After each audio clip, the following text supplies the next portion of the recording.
ব্যস্ততম এই দুনিয়া, মানুষ সবাই নিজেকে নিয়ে ব্যস্ত, কারো হাতে সময় নাই। লক্ষ লক্ষ বাবার হাতে টাইম নাই, সন্তানের পিছনে সারাক্ষণ যত্ন নিবে এই টাইম বাপের হাতে নাই। লক্ষ লক্ষ মায়ের হাতে বর্তমানে সময় নাই। মহিলার মোবাইল 3টা, ঘরে টেলিভিশন, মহিলা প্রত্যেকদিন বাজার আর মার্কেট, থ্রি পিস কিনতে কিনতে বেটির চলে গেছে জীবন, জুতা কিনতে কিনতে বেটির সময় চলে গেছে। তোমার খবর নিবে কি? কেউ নাই আব্বা, এই সমাজ বড়, কেউ নাই, কেউ নাই। এই জন্য তোমরা এই বেশি পরিমাণ নষ্ট হয়ে যাচ্ছ। আকলাইয়ারে আমার মতো কেউ নাই, টেনে ধরবার মতো কেউ নাই, ডাকবার মতো কেউ নাই। পুরুষের মধ্যে আল্লাহ তাআলা মেহনতের এই জজবাটা আল্লাহ দিয়েছে। ও বাচ্চা সংসারের জন্য দিনের পর দিন মাথার ঘাম পায়ে ফেলে, রৌদ্র বৃষ্টি পড়ে, ঘন্টার পর ঘন্টা, রাতের পর রাত, দিনের 8 ঘন্টা ডিউটি করেও আরো 4 ঘন্টা ওভার টাইম করে, কয়টা টাকা বেশি পাবে? বউ বাচ্চা সংসারে অনেক খরচ, অনেক খরচ।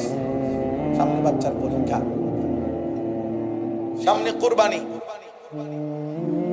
কয়টা টাকা বেশি না হইলে সংসার চলবে না। এই যে মানসিকতা, ফলে পুরুষ বেচারা আর ঘুমাইতে পারে না, অপশন নিতে পারে না। উপার্জনের নেশা আর একটু বাড়াইবার নেশা তারে ঘুম থেকে উঠায় দেয়, ঘর থেকে বের করে দেয়। সে চেষ্টা করে আরো কিছু করে। আমি আল্লাহ তাআলা যদি প্রত্যেককে তার পাপের কারণে নগদ এই দুনিয়ায় ধরতাম, একটি পাপের শাস্তি পূর্ণ দিতাম, মা তারাকা আলা যাহরিহা দাব্বা, তাহলে আমার জমিনে একটা প্রাণী আমি আল্লাহর 1 সেকেন্ড নাফরমানি করে পরবর্তী সেকেন্ড আর ঘাড় সোজা করে, পিঠ সোজা করে হাঁটতে পারবো। আমি রহম করি বান্দা, আমি দয়া করে ছেড়ে দিচ্ছি। নয়তো তোর মতো 14 বছরের নাফরমান, তোর মতো 16 বছরের নাফরমান, যে আল্লাহকে একটা সেজদা দিলি না, তোর মতো এত কম বয়সী নাফরমানকে যদি ফেরেশতা ফাসাদে একটা লাথি মারে, তো তোরে পৃথিবীর ওই প্রান্তে পাঠাই দিবে এক লাথি। প্রত্যেক মাহফিলেই শ্রোতারা 2 ধরনের হয়, কিছু বুট বাদাম, চটপটি, পেঁয়াজ, আলু সব এই ফালতু কাজেই শেষ করে দেয়। কিছু আল্লাহর বান্দা আছে মনোযোগ দিয়ে আল্লাহর কথা শোনে। এটা সব সময় চিরাচরিত, আজকে বছরের পর বছর আমরা এটা দেখে আসতেছি, এটাই নিয়ম। কোরআনুল কারীমের মধ্যে আছে, আল্লাহ তাআলা বলছেন আমাদের নবী সাল্লাল্লাহু আলাইহি ওয়াসাল্লাম, ফাযাক্কির ইন্নামা আনতা মুযাক্কির, হে নবী আপনি বারবার উপদেশ দিতে থাকেন, বলতে থাকেন, আর আপনি হচ্ছেন উপদেশদাতা। লাস্তা আলাইহিম বিমুসাইতির, আপনি শাসক নন, আপনি কোনো তাদের উপরে, আমার বান্দাদের উপরে মালিক না, যে আপনি বলবেন কালেমা গ্রহণ না করলে কল্লা ফালাই দেব, ফাঁসি দিয়ে দেব, এমন কিছু বলার অধিকার আপনার নাই। আপনার দায়িত্ব উপদেশ দাও, আপনার দায়িত্ব শতভাগ আন্তরিকতা নিয়ে বলতে থাকো, বারবার বলা। ফাযাক্কির অর্থ বারবার বলা। আপনি শাসক নন, মালিক নন, মালিক আমি আল্লাহ, ফয়সালা দাতা আমি আল্লাহ, সিদ্ধান্ত দাতা আমি আল্লাহ। অতএব আমাদের জিম্মাদারি এটা বলা, সর্বোচ্চ গুরুত্ব দিয়ে, হৃদয়ের আবেগ দিয়ে, সর্বোচ্চ প্রেসার দিয়ে, মহব্বত দিয়ে, যেমনি সম্ভব বলা, চেষ্টা করা, বুঝাবার। বাকি ফয়সালা আল্লাহর হাতে, ফয়সালা আল্লাহর হাতে। আমি অনেক সময়, আমি জীবনেও এটা মানি না, অনেক সময় অনেকে বলে যে হুজুর তার মেধা কম, না আমি এটা কখনোই মানি না। মেধা কখনোই কম হয় না, বরং কার কতক্ষণ পড়লে মুখস্থ হবে কিন্তু আল্লাহর ফয়সালা। মেধা কম আপনি কেমনে বুঝছেন? ওই 10 বার পড়লে মুখস্থ হয়, এই 20 বার পড়লে মুখস্থ হয়, তো 10 বার পড়াওয়ালার মেধা বেশি, এইটা আপনি কেমনে ফয়সালা নেবেন? আরেকজন যে 2 বার পড়লেই মুখস্থ হয়, তো তার চাইতে তো আবার এর মেধা কম। তাহলে এইটা কোনো কথা না, বরং আল্লাহ তাআলার ফয়সালা। কে কখন বুঝবে, কতটুকু বুঝবে, কতটুকু আত্মস্থ করবে, তো আল্লাহ তাআলার ফয়সালা। এই জন্য দোস্ত, আমাদের জিম্মাদারি আন্তরিকতা নিয়ে বলা, আপনাদের জিম্মাদারি আন্তরিকতা নিয়ে শোনা, শোনা আল্লাহর কথার প্রতি আন্তরিক হও। আমার মতো বক্তা না, এমন 1 কোটি বাংলাদেশের না, সারা পৃথিবীর সবচেয়ে ভাইরাল বক্তা, সবচেয়ে বড় বক্তা বাংলাদেশের যদি হয়, সারা বিশ্বেরও যদি এরকম যদি 1 লক্ষ বক্তা একত্র হয়, তার চাইতো কোরআনুল কারীমের 1 শব্দের তেলাওয়াতের দাম অনেক অনেক অনেক বেশি, অনেক অনেক। কতটুকু বেশি এটা আন্দাজ করে বলার মতো সক্ষমতা আমার নাই। তাহলে এই কারি সাহেব কোরআনুল কারীম তেলাওয়াত করতেছে, এই জন্য আমি রাগ হয়ে গেছি। ওই ভাইয়ের বেচারা হয়তো আবেগেই করছে, বুঝে নাই। এটা কোনোভাবেই সাধারণ বিবেকেও, সাধারণ কমন সেন্সও এটা হইতে পারে না। এরকম বক্তা সক্তা আল্লাহর কোরআনের তেলাওয়াতের সামনে 2-4-10 হাজারেরও হবে। আল্লাহর কোরআন দাম, কোরআনুল কারীম সবকিছু। 1 সাগর পানি যদি কোথাও প্রবাহিত হয়, আটলান্টিক মহাসাগরের পানি, 1 ফোঁটা তেল যদি আটলান্টিক মহাসাগরের উপরেও ছেড়ে দেয়, ঢেউ যত বড়ই হোক, নিয়ম হলো তেলটা উপরেই থাকে, তৈলাক্ত অবস্থাটা মানে এটা নিচে যায়। তাহলে এই পৃথিবীর যত আওয়াজ, যত সুর, যত কণ্ঠ, যত চিৎকার, যত হুঙ্কার, যতই হোক, সব একত্র করলেও কোরআনুল কারীমের অক্ষর তার উত্তম, কোরআন শীর্ষে, কোরআনুল কারীম সবার উচ্চ। এজন্য ছেলেরা, বাবা, নওজোয়ান, তোমাদেরও বোঝা উচিত, একটি ওয়াজ, একটি মাহফিল, একটি ফাইজলামির জায়গা না। কোনোভাবেই যদি তুমি ফাইজলামি ছাড়তে না পারো, তুমি অন্য কোথাও করলে ভালো। সব জায়গায় বেয়াদবি করতে নাই। আল্লাহর ঘর মসজিদ, দ্বীনি মজমা, আল্লাহর ঘর কাবা, রাসূলুল্লাহ সাল্লাল্লাহু আলাইহি ওয়াসাল্লামের রওজা, এরকম বরকতময় কোনো জায়গায় সবখানেই ফাইজলামি করতে দেবে। এই জন্য অনেক ছেলে আছে, তোমরা এই সর্বত্রই মনে করো সব সময়টাই হাসি ঠাট্টা, হই হুল্লোড়, রং তামাশা, ফাইজলামি, বাতরামি, সব জায়গায় একই রকম। ঘরে যা, বাহিরেও তা, মাহফিলও যা, বাজারেও তা, এক রকম। আরে মাহফিলটা ঠিক, কমপক্ষে এতটুকু উপলব্ধি থাকা উচিত যে আমি এখন কোথায় আছি। আসহাবুত তামিজ, এটা অনেক বড় নিয়ামত, মানে পার্থক্য শক্তি থাকে, এটা বুঝা আর কি, যে কোনটা হালাল, কোনটা হারাম, কোনটা উচিত, কোনটা অনুচিত, কোনটা জায়েজ, কোনটা না জায়েজ, কোনটা পাক, কোনটা নাফাক, কোনটা সঠিক, কোনটা ব্যাঠিক, কোনটা ন্যায়, কোনটা অন্যায়, কোনটা উচিত, কোনটা অনুচিত। এতটুকু বুঝ, দিমাগ থাকা, বিবেক থাকা, বোধ থাকা, বিবেচনা বোধ থাকা, একজন সুস্থ স্বাভাবিক মানুষ হওয়ার জন্য কমপক্ষে এটুকু জরুরি। যার কাছে পেশাব পানি ভিন্ন মনে হবে, যার কাছে পায়খানা বিরানি ভিন্ন মনে হবে, যার নাকে পেশাবের দুর্গন্ধ লাগবে, যার নাকে পানির পবিত্রতা, এটা বুঝে সে আলাদা। পেশাব পানি বরাবর, মদ মধু বরাবর না।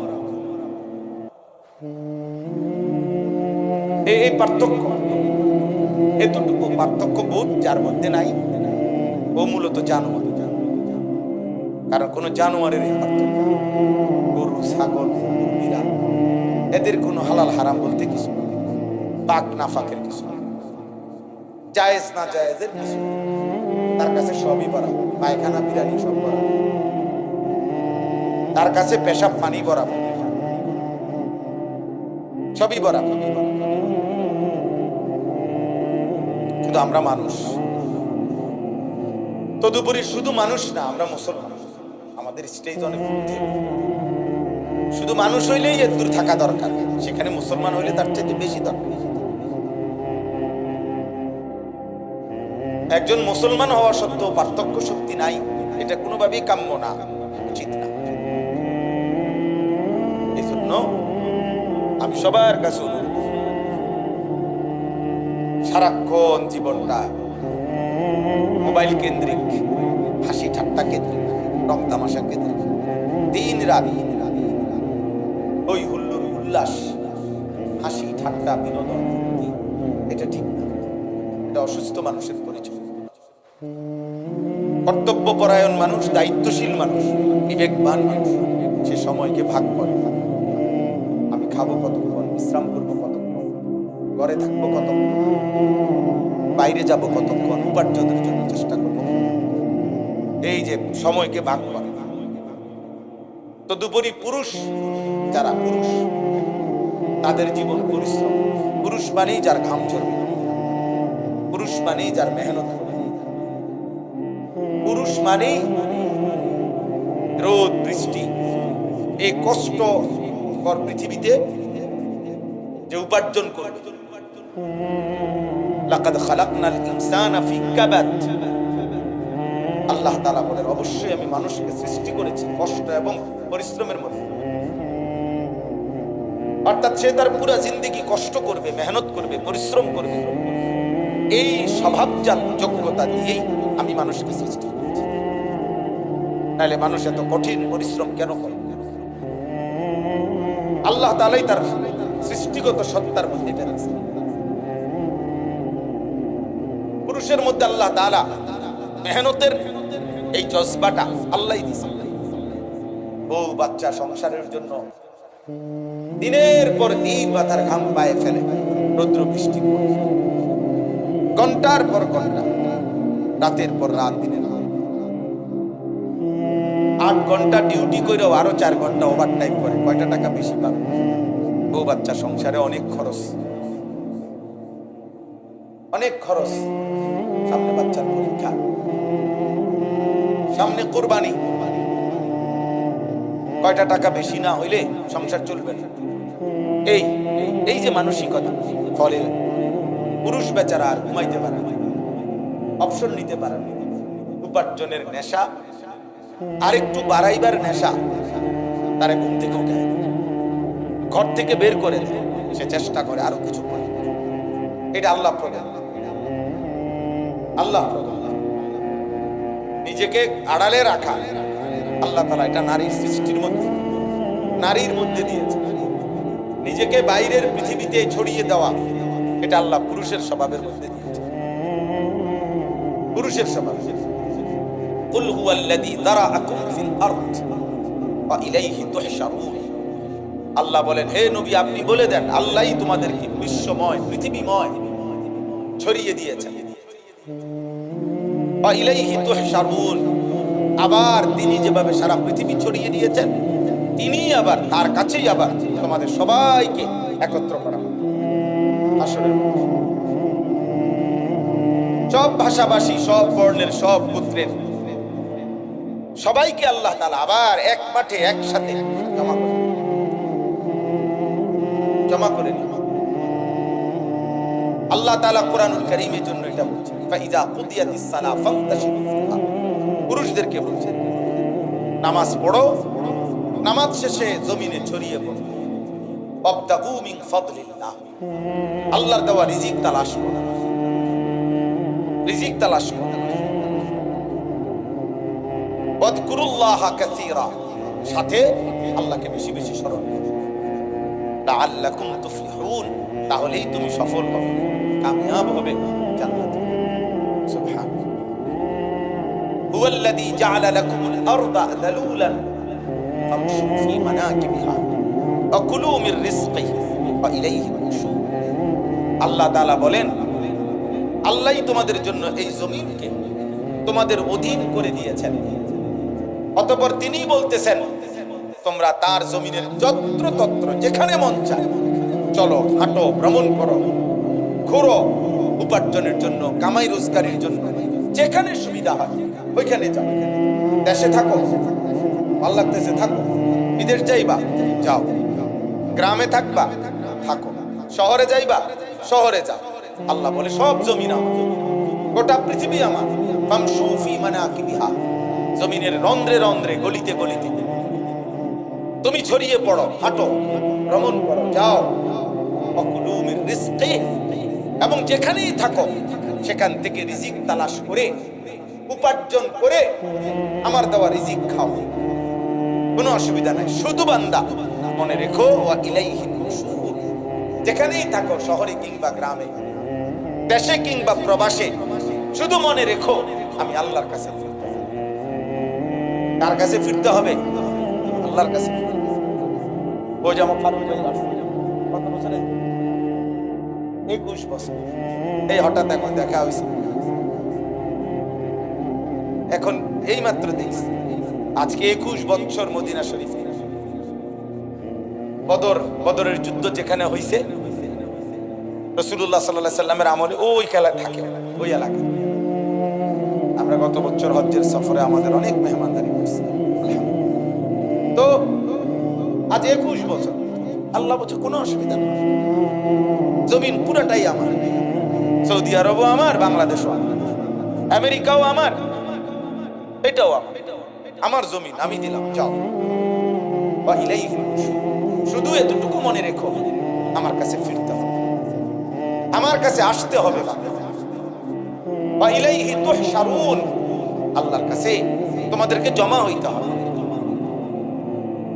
এই জন্য তোমরা নওজোয়ান, স্বাভাবিকভাবেই আমরা পুরুষ, জীবন আমাদের কষ্টের, জীবন আমাদের সংগ্রামের, জীবন আমাদের মেহনত, জীবন পরিশ্রমের। পুরুষ মানুষ অথচ গাফেল, চুল নিয়ে ব্যস্ত। কসম খোদা, এটা নারীর স্বভাব। খোদার কসম, তোর ভিতরে নারীর স্বভাব, কাপুরুষ, বুঝদিন, ফিরু, কাপুরুষ, পুরুষ সম্প্রদায়ের অযোগ্য। পুরুষ মানুষ সারাদিন মোবাইল টিপে, অবসর, বিনোদন, মানে কোনো কাম করে না 8 ঘন্টা 10 ঘন্টা। এটা একেবারেই অপদার্থ, এটা আপাদমস্তক এই সমাজের মধ্যে। এই জাতির জন্য এটা বোঝা, এটা একটা আবর্জনা, ডাস্টবিনে ফেলে দেওয়ার মতো। ওরে ধাক্কা দিয়ে এই সমাজ থেকে বের করে দেওয়া উচিত। এমন অলস, এমন অকর্ম। পুরুষ মানেই কঠিন মাটি ভেদ করে উপার্জন করবে। পুরুষ মানেই পাহাড়ের চূড়ায় উঠবে। পুরুষ মানেই যত ভারী হোক, যত কঠিন হোক, কষ্টের শেষটাও করে রিজিক তালাশ। এই জন্য আল্লাহ তাআলা আমাদের শরীরের অঙ্গ আর নারীর শরীরের অঙ্গের ভিন্নতা আছে। বিজ্ঞানীদের গবেষণা হয় একেবারে সকল কিছু, শরীরের তাপমাত্রা, শরীরের ধারণ ক্ষমতা, শরীরের ভিতরের সমস্ত অঙ্গ প্রত্যঙ্গের মধ্যে একেবারে নারী পুরুষের সকল অঙ্গে ভিন্নতা আছে। এ দেখতে হাত পাও মনে হইল, সব কিছুর মধ্যে ভিন্নতা আছে। ভিন্নতা আল্লাহ তাআলা ভিন্নভাবে বানাইছে। নারীর দেহে এক ধরনের ধারণ ক্ষমতা, পুরুষের দেহে আরেক ধরনের ধারণ। এই জন্য দোস্ত, কথার প্রসঙ্গে আমি এটা প্রথম বলে নিলাম, এটা প্রথম বলে নিলাম। আল্লাহ তাআলা কোরআনুল কারীমের মধ্যে সূরা মুলক, এই সূরা থেকে আমি তেলাওয়াত করেছি। তো ওই সূরারই আয়াত প্রথম, হুয়াল্লাযী জাআলা লাকুমুল আরদা দালুলান ফামশু ফি মানাকিবিহা ওয়া কুলু মিন রিজকিহি ওয়া ইলাইহিন নুশুর। আল্লাহ তাআলা বলেন, মনে রেখো আমি আল্লাহ এই জমিন পুরাটা আমি দিলাম, দালুলান তোমাদের অধীনস্থ করে, তোমাদের ব্যবহারের উপযোগী করে আমি দিছি। মাটির দিকে তাকায় দেখো, যেভাবে মাটিটা রাখলে তুমি হাঁটতে পারবা আরামদায়ক ভাবে, দৌড়তে পারবা, আমি ওভাবে বানাইছি। যেভাবে মাটিটা বানাইলে তোমার ক্ষেত, ফসল, ফুল, ফল উৎপন্ন হবে, ওভাবে বানাইছি। যেভাবে মাটিটা বানাইলে তোমার ঘর, দালান, বিল্ডিং তুমি খুঁটি কাটতে পারবা, এভাবে বানাইছি। পানির মতো বানাই নাই, তাহলে মাটি হবে কেমনে?